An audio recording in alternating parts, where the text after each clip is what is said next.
నమో వెంకటేశాయ. ఏడుకొండలవాడ వెంకటరమణ గోవింద గోవింద. శ్రీ శ్రీనివాస శ్రీ వెంకటేశ గోవింద గోవింద.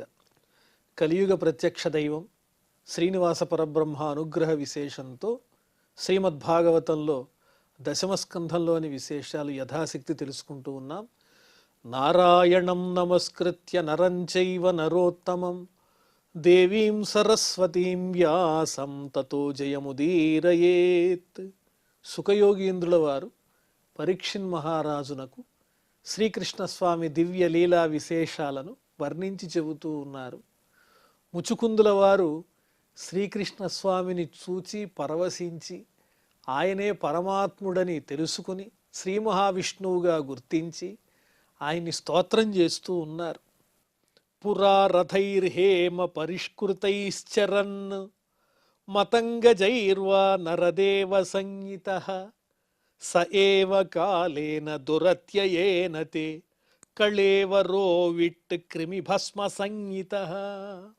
లౌకికమైనటువంటి జ్ఞానంతో కొట్టుమిట్టాడేటువంటి వాళ్ళు, ఈ సంసార బంధాల్లో ఉన్నటువంటి వాళ్ళు, పరమాత్మతత్వం ఎరుగనిటువంటి వాళ్ళు ఏం చేస్తూ ఉంటారు అంటే, బంగారుమైనటువంటి రథాలున్నాయి, అదేవిధంగా ఏనుగులున్నాయి అని వాటితో కూడి హాయిగా సంచరిస్తూ నేను మహారాజును అనేటువంటి భావనతో, అదేదో చిరకాలము స్థిరంగా ఆ మహారాజ పదవి నిలిచి ఉండిపోతుందని భావన చేస్తూ, దాటశక్యము గాని కాలము చేత పట్టుకోబడుతున్నటువంటి వారై ఈ దేహాన్ని విడిచిపెట్టేస్తూ ఉంటారు.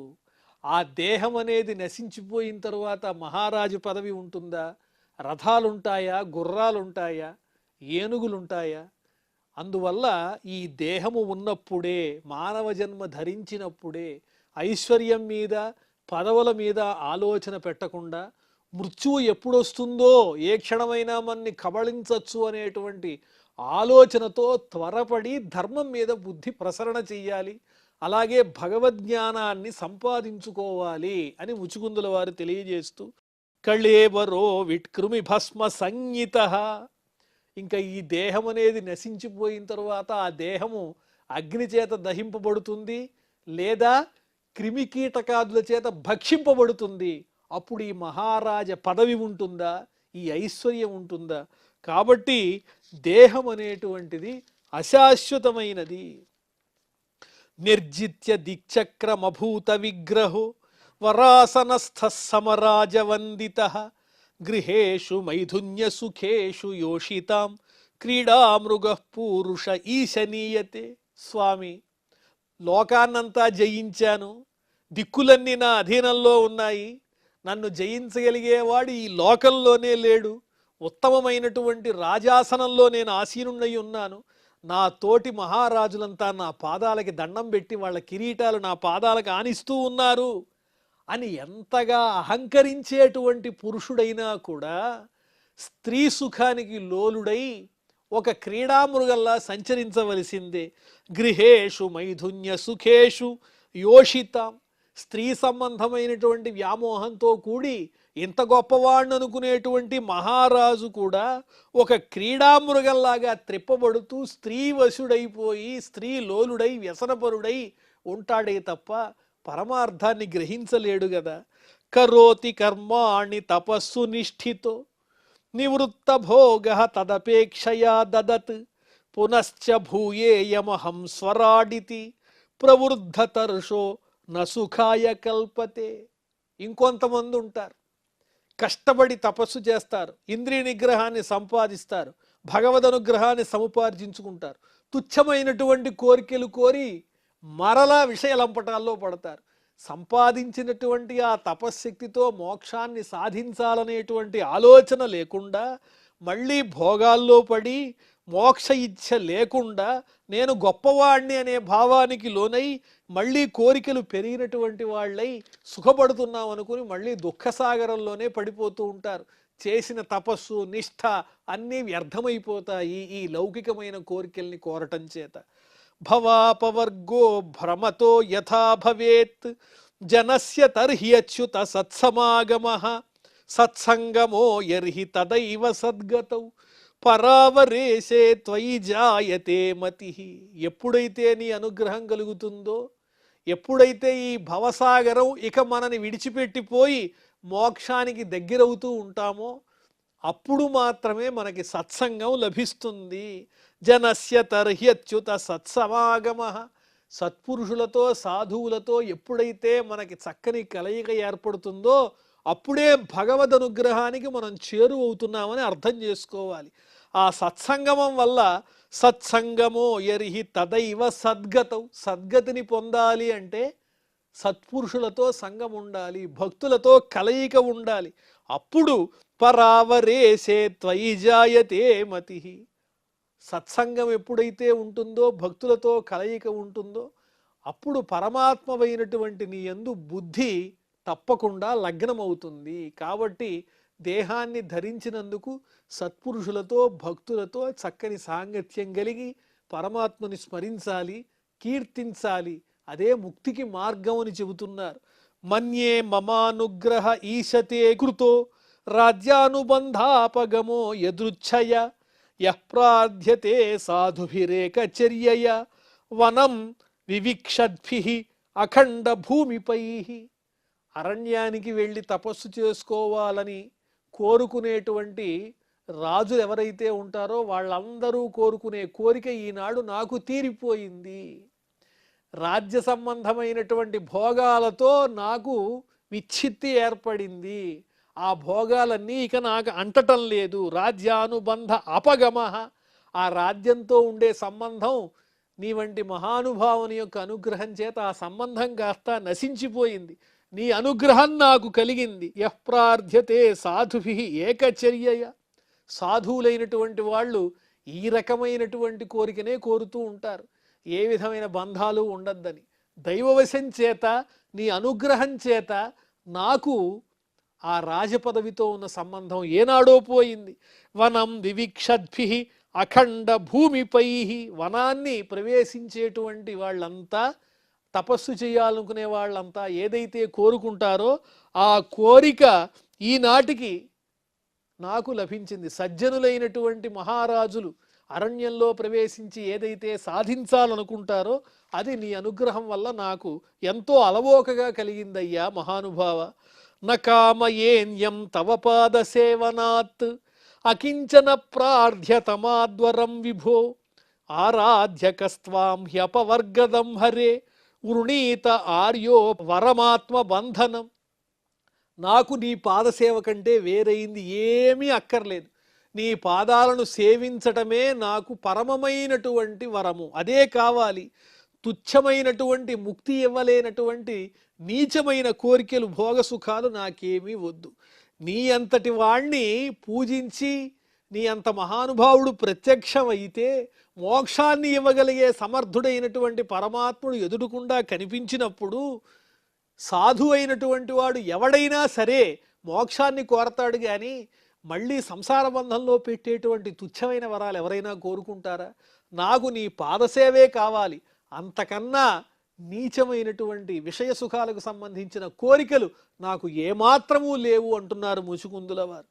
తస్మాద్ విసృజ్యాశిష ఈశ సర్వతో రజస్తమసత్వ గుణానుబంధనాః నిరంజనం నిర్గుణమద్వయం పరం త్వాం జ్ఞప్తి మాత్రం పురుషం వ్రజామ్యహం. కాబట్టి ఈ సత్వరజస్తమో గుణములనేటువంటి మాయాగుణాలకు సంబంధించిన ఈ సంసార బంధాలు ఏవైతే ఉంటాయో అవేవీ నాకొద్దయ్యా, ఆ బంధాలేవీ నాకొద్దు. నిరంజనుడవు, నిర్వికార స్వరూపుడవు, నిర్గుణుడవు, ఏకైకమైన పరబ్రహ్మవైనటువంటి నీయందే, జ్ఞాన ఘనస్వరూపుడవైనటువంటి నీయందే నా మనస్సు నిలవాలి. నువ్వే నాకు దిక్కు, నువ్వే నన్ను రక్షించాలి ఓ పరమాత్మ. త్వాం జ్ఞప్తి మాత్రం పురుషం వ్రజామ్యహం. ఆ ఐశ్వర్య బంధాలన్నీ విడిచి జ్ఞానఘనుడవైనటువంటి పరమాత్మ స్వరూపుడవైన నిన్నే నేను పొందుతున్నాను, అంతకు మించి నాకేం వద్దు.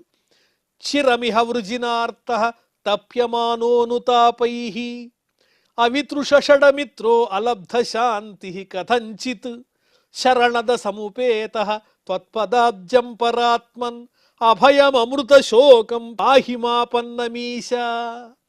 చాలా కాలం పాటు దుఃఖాలు అనుభవిస్తూ ప్రారబ్ధ కర్మల్ని అనుభవిస్తూ పుట్టినందుకు ఈ దేహాన్ని ధరించినందుకు అనుభవించాల్సినటువంటి దుఃఖాలన్నీ అనుభవిస్తూ తపించబడుతూ ఈ సంసార దుఃఖాలతో ఇంద్రియాల బారిన పడి అరిషడ్ వర్గాలతో దుఃఖపడుతూ ఈ ఇంద్రియాలు చూపించేటువంటి మాయలన్నింటినీ అనుభవిస్తూ ఏదో విధంగా ఇన్నాళ్ళకి వాటి నుంచి బయటపడి నీ పాదాలను శరణు కోరేటువంటి అదృష్టాన్ని నేను పొందాను. శరణు కోరేటువంటి వారికి చక్కని వరాలు ఇచ్చేటువంటి ఓ పరమాత్మ, నీ పద్మముల వంటి పాదాలను ఆశ్రయించినటువంటి నాకు శోకరహితమైన అమృతతుల్యమైనటువంటి నీ అనుగ్రహాన్ని నాకు కలిగించు. నువ్వే నాకు దిక్కు, నీ అనుగ్రహం తప్ప నాకు ఇంకా ఏ లౌకికమైనటువంటి వరాలు అక్కర్లేదయ్యా అని నీ సన్నిధే శోకాన్నంతా పోగొడుతుంది, అభయాన్ని ఇచ్చేది. కాబట్టి నన్ను రక్షించు, ఈ లౌకికమైనటువంటి దుఃఖాల బారి నుంచి రక్షించు అని చెప్పి ఆ ముచుకుందుడు ఆర్తిగా ఆ శ్రీకృష్ణ స్వామిని ప్రార్థన చేస్తే శ్రీ భగవాను వాచ, అప్పుడు పరమాత్మ ఇలా అంటున్నారు, సార్వభౌమ మహారాజ మతిస్తే విమలోర్జిత వరైః ప్రలోభితస్యాపి నకామైర్విహతాయతః. ఓ సార్వభౌమ, ఓ మహారాజా, ఓ ముచుకుంద మహారాజా, నీ బుద్ధి చాలా పవిత్రమైనది, స్వచ్ఛమైనది, విమలమైనది.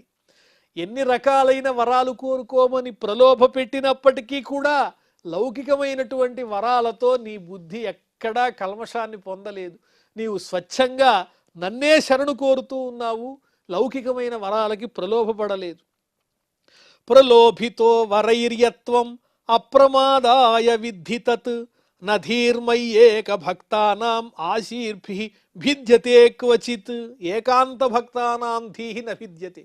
ఏకాంత భక్తులైనటువంటి వాళ్ళు, అనన్యమైన మనస్సుతో పరమాత్మని ధ్యానించే బుద్ధి కలిగినటువంటి వారికి ఈ లౌకికమైనటువంటి ప్రయోజనాలు ఏవైతే ఉన్నాయో అవి ఏమాత్రము అంటవు. అలాంటి ఏకాంత భక్తుడవు కాబట్టే ఎన్ని వరాలు ఇస్తానని నిన్ను ప్రలోభ పెట్టినా అవి కోరకుండా నీ మనస్సు నాయందే లగ్నం చేశావు. నిన్ను పరీక్షించడానికే నేను ఈ విధంగా అడిగాను తప్ప నీ మనస్సు, నీ హృదయం ఎలాంటిదో నాకు తెలియదా. ఆశీర్భిః భిద్యతే క్వచిత్ న భిద్యతే.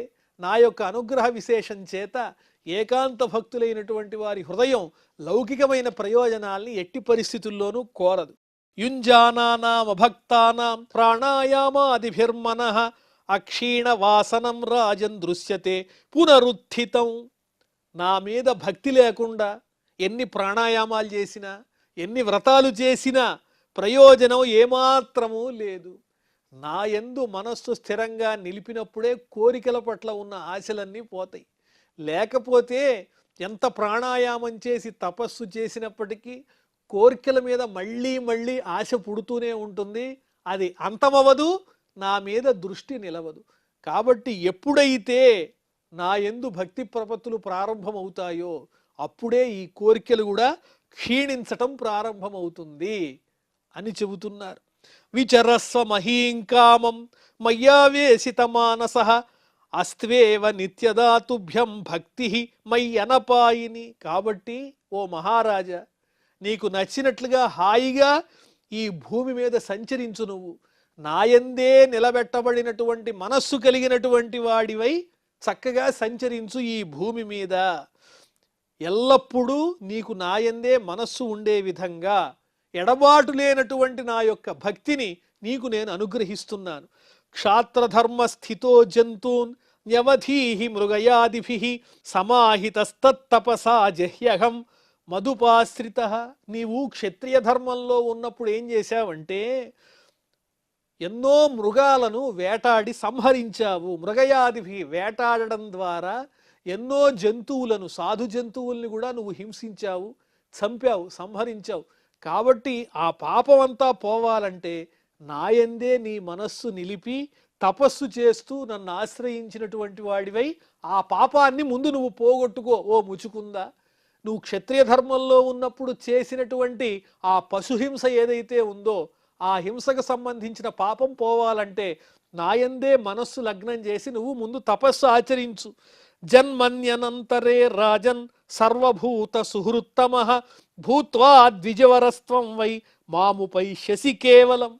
మరి ఒక జన్మ ధరించినప్పుడు ఓ రాజా, నీవు సమస్తమైనటువంటి ప్రాణులకు స్నేహితుడవై చక్కగా ఉత్తమమైనటువంటి బ్రాహ్మణ వంశంలో జన్మించి అప్పుడు కూడా నాయందే మనస్సు లగ్నం చేసినటువంటి వాడివై నన్ను పొందుతావు. ఈ జన్మలో తపస్సు చెయ్యి, నీవు చేసిన పాపాన్ని తపస్సుతో పోగొట్టుకో, నా మీదే నీ హృదయం నిలుపు, వచ్చే జన్మలో నువ్వు బ్రాహ్మణోత్తమునిగా ఉద్భవిస్తావు, అప్పుడు నీకు సమస్తమైన ప్రాణుల యందు దయ కలిగి ఉంటావు, ఆ పుణ్యవశం చేత నీవు నన్ను పొందుతావు అని చెబుతున్నారు.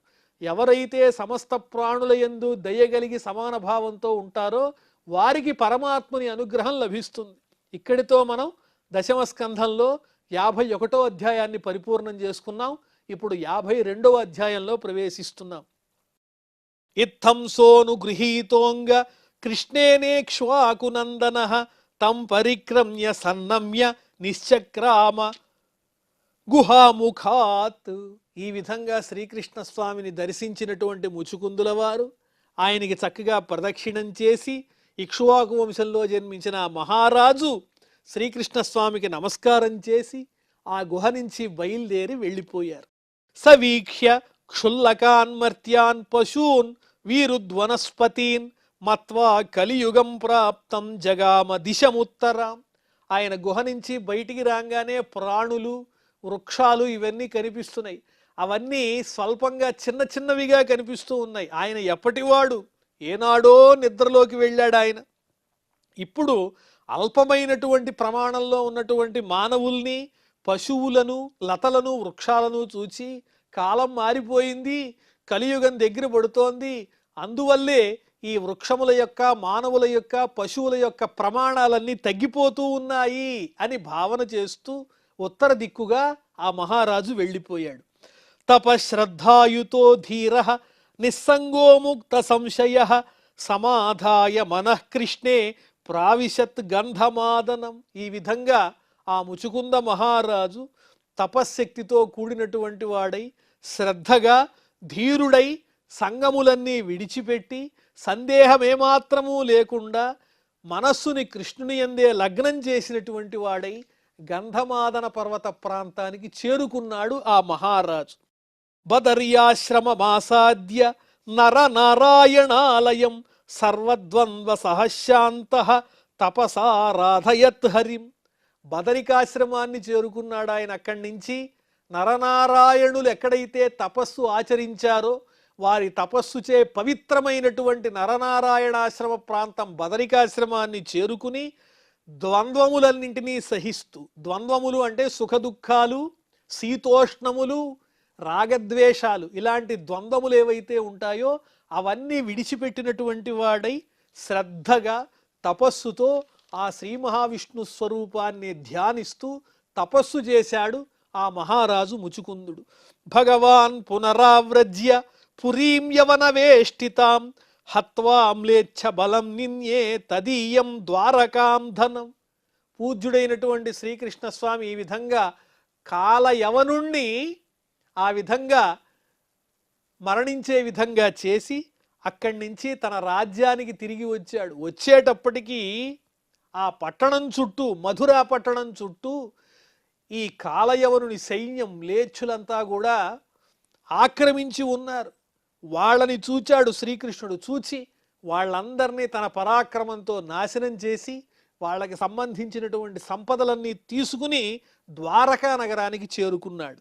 నియమానే ధనే గోభి నృభిశ్చాచ్యుత చోదితై ఆజగామ జరాసంధ త్రయోవింశత్యనీకపః. ఈ విధంగా ద్వారకా నగరానికి సమస్తమైనటువంటి సంపదలను తీసుకుని వెళుతూ ఉన్నటువంటి సందర్భంలో మళ్ళీ జరాసంధుడు 18వసారి 23 అక్షౌహిణీల సైన్యాన్ని తీసుకుని యుద్ధం చేయటానికి సిద్ధమై మళ్ళీ వస్తూ ఉన్నాడు.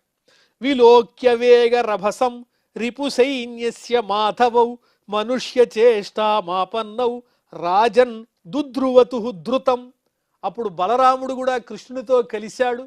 జరాసంధుడు తన సైన్యంతో యుద్ధం చేయటానికి వస్తున్నాడన్న విషయాన్ని చూచినటువంటి ఆ బలరామకృష్ణులు ఇద్దరూ కూడా ద్వారకా నగర సమీపంలోనే సమస్తమైనటువంటి సంపదలన్నీ విడిచిపెట్టి అక్కడి నుంచి వాళ్ళిద్దరూ సామాన్యమైన మానవుల యొక్క వృత్తిని అవలంబిస్తూ జరాసంధునికి భయపడ్డట్టుగా అక్కడి నుంచి పారిపోవటం ప్రారంభించారు.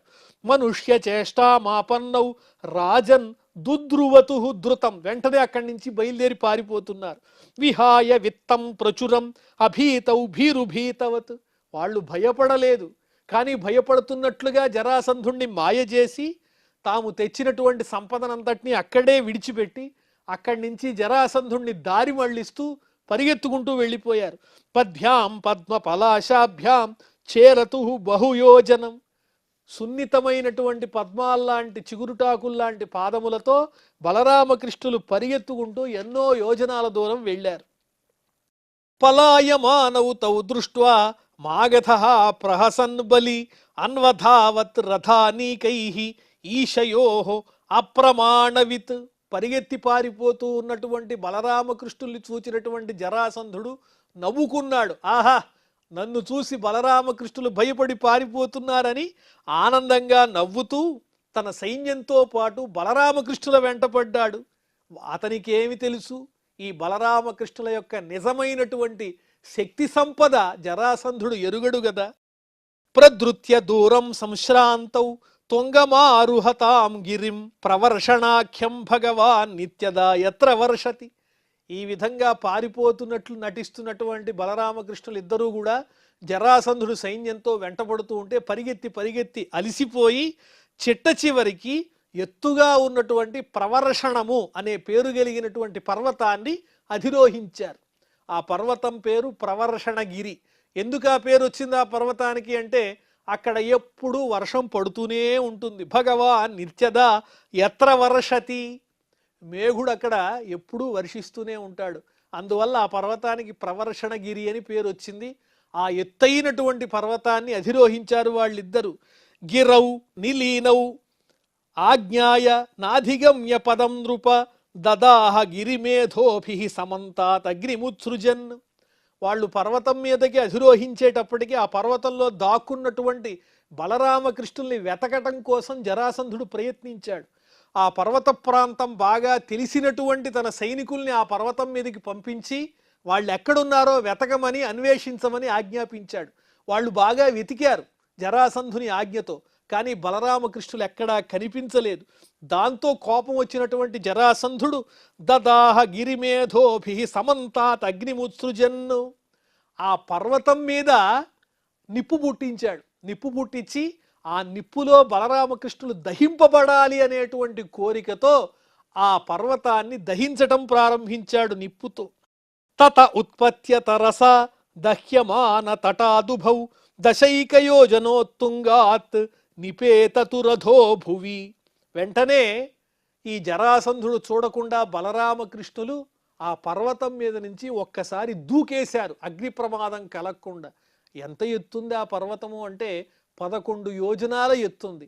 అంత ఎత్తు నుంచి బలరామకృష్ణులు ఇద్దరూ కూడా అగ్ని బాధలో పడకుండా జరాసంధుడు చూడకుండా ఆ పర్వతం మీద నుంచి ఒక్కసారి భూమి మీదకి దూకేశారు.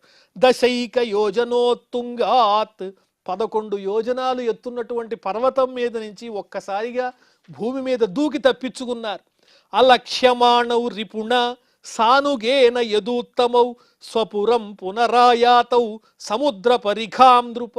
ఈ రకంగా జరాసంధుడికి కనిపించకుండా, శత్రువైన జరాసంధుని కంట్లో పడకుండా ఆ యదూత్తమౌ బలరామకృష్ణులు ఇద్దరూ కూడా తమ అనుచరులతో కలిసి స్వపురం పునరాయాతౌ, తమ పట్టణానికి తిరిగి వచ్చారు. ఏ పట్టణానికి? సముద్ర పరిఖాం, సముద్రమే కోటగోడగా కలిగినటువంటి ద్వీపము వంటి ద్వారకా నగరానికి తిరిగి వచ్చారు. సోపి దగ్ధావితి మృషా మన్వానో బలకేశవౌ బలమాకృష్య సుమహత్మగధో మాగధాన్యయౌ. జరాసంధుడు అమాయకుడు అవటం చేత బలరామకృష్ణుల ఆ ప్రవర్షణగిరిలో పుట్టినటువంటి అగ్నిలో దహింపబడ్డారు అని అసత్యాన్నే నిజమని నమ్మి అక్కడి నుంచి తన బలాన్ని తీసుకుని మగధ రాజ్యానికి వెళ్ళిపోయాడు. ఆ తరువాత ఆనర్తాధిపతి శ్రీమాన్ రైవతో రేవతీ సుతాం బ్రహ్మణా చోదిత ప్రాదాత్ బలాయేతి పురోదితం. ఓ పరీక్షిన్ మహారాజా, ఈ విధంగా జరాసంధుడు మాయలో పడి తిరిగి వెళ్ళిపోయాడు. ఆ తరువాత ఆనర్త దేశానికి సంబంధించినటువంటి మహారాజు రైవతుడు తన కుమార్తె అయినటువంటి రేవతిని బలరామునికిచ్చి వివాహం చేశాడు బ్రహ్మగారి ఆదేశంతో అని గతంలోనే నీకు చెప్పి ఉన్నాను కదా అని ఒక చక్కని వృత్తాంతాన్ని సుఖయోగీంద్రుల వారు ప్రారంభించబోతూ ఉన్నారు. మరి ఆ తరువాత ఏం జరిగిందో మనం మళ్ళీ తెలుసుకుందాం. ప్రస్తుతం క్షమా ప్రార్థనాదులతో ఈ కార్యక్రమాన్ని పరిసమాప్తం చేసుకుందాం. అథ క్షమా ప్రార్థన. యదక్షరపద భ్రష్టం మాత్రాహీనంచ యద్భవేత్ తత్సర్వం క్షమ్యతాం దేవ నారాయణ నమోస్తుతే. శ్రియఃకాంతాయ కళ్యాణ నిధయే నిధయేర్థినాం శ్రీవేంకట నివాసాయ శ్రీనివాసాయ మంగళం.